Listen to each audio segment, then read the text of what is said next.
ओम। आप सबके हृदय में विराजमान पर भगवान को मैं नमस्कार करता हूँ। आप सबका मंगल हो, आप सबका कल्याण हो। क्या रामचरितमानस सुनने का अधिकार सबको है? रामचरितमानस के उत्तरकांड में रामचरितमानस समाप्त होने के पश्चात भगवान भोलेनाथ, विश्वनाथ, पराम्बा भगवती पार्वती जी को सुना रहे हैं। कहिए न यह सठही हठ सीलई, जो मन लाई न सुन हरि लीलई। भगवान भोलेनाथ कहते हैं कि हे पार्वती, हे देवी, यह जो मानस मैंने रच करके रखा था ना अपने भीतर में बना करके, और तुम्हारी श्रद्धा को देख करके हमने तुम्हें जो सुना दिया है, तो बोले ये किसको नहीं कहना चाहिए, माने किसको नहीं बताना चाहिए? इसके सुनने का अधिकारी कौन नहीं है? सुनने का अधिकारी कौन है? तो बोलते हैं कहिए न यह सठही हठ सीलई, जो सठ हो, हठी हो, माने दुराग्रही हो, जो सठ का अर्थ जानते हुए भी उल्टा मानता है। और बोले जो मन लाई न सुन हरि लीलहि, जो भगवान की इस कथा को प्रेम पूर्वक एकाग्र होकर के न सुनता हो, उसको नहीं कहना चाहिए। बोले और किसको नहीं सुनाना चाहिए?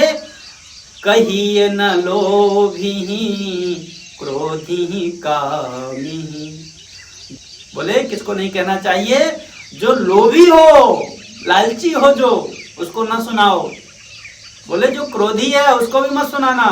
बोले जो कामी है, स्त्री लंपट है, वो कामी स्त्री भी हो सकती है, पुरुष भी हो सकता है, दोनों के लिए है ना। इनको नहीं सुनाना चाहिए, अर्थात इनको सुनने का अधिकार नहीं है। जो न भजई सचराचर स्वामी, जो इस चराचर विश्व के अधिष्ठाता, इस चराचर विश्व के सर्वाधिष्ठान, सर्व के प्रकाशक, सर्व के आश्रय और सर्व के जो आदि कारण हैं, जो भगवान परमात्मा ईश्वर हैं, परम प्रभु हैं, उनको जो न भजता हो, अर्थात उनके शरण में न गया हो, उनका भजन न करता हो, उनमें विश्वास न रखता हो, ऐसे को भी नहीं सुनाना चाहिए। आगे बोलते हैं द्विज द्रोही न सुनाइए कबहू, सुरपति सरिस हो नृप जबहू। बोले ब्राह्मण विरोधी को, द्विज तो खैर तीनों वर्णों को कहा जाता है, ब्राह्मण क्षत्रिय वैश्य तीनों को ही द्विज कहा जाता है। मतलब जिसका दूसरा जन्म हो, दोबारा संस्कार हो, यज्ञोपवीत संस्कार जिसका होता है, उसको द्विज कहा गया है शास्त्र की भाषा में।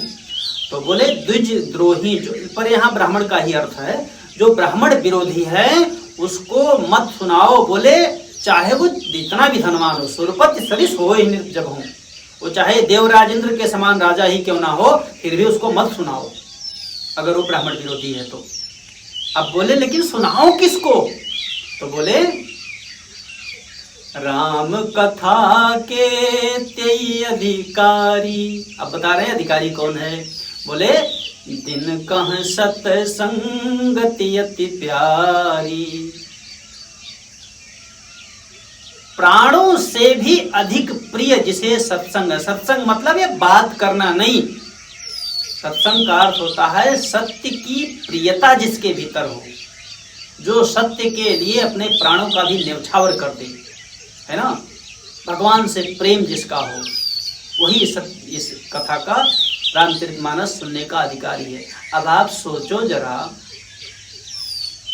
जब सुनने के लिए काम, क्रोध, लोभ, मोह का त्याग करना आवश्यक है, तो कहने के लिए आवश्यक नहीं होगा क्या? सोचो, 50 लाख, 25 लाख, 10 लाख, 5 लाख पहले से जो ये निर्धारित करके तब कथा सुनाया जा रहा है, क्या ये कोई भी वक्ता, कोई भी श्रोता सुनने सुनाने के अधिकारी हैं क्या? इसीलिए तो अनर्थ हो रहा है ना, मटिया मेट हो रहा है सब, इसीलिए जीवन में परिवर्तन नहीं हो रहा है, शांति नहीं है, इसीलिए मरे जा रहे हैं सब, लड़े जा रहे हैं एक दूसरे से, एक दूसरे को ऊंचा नीचा दिखाने में लगे हुए हैं। बिल्कुल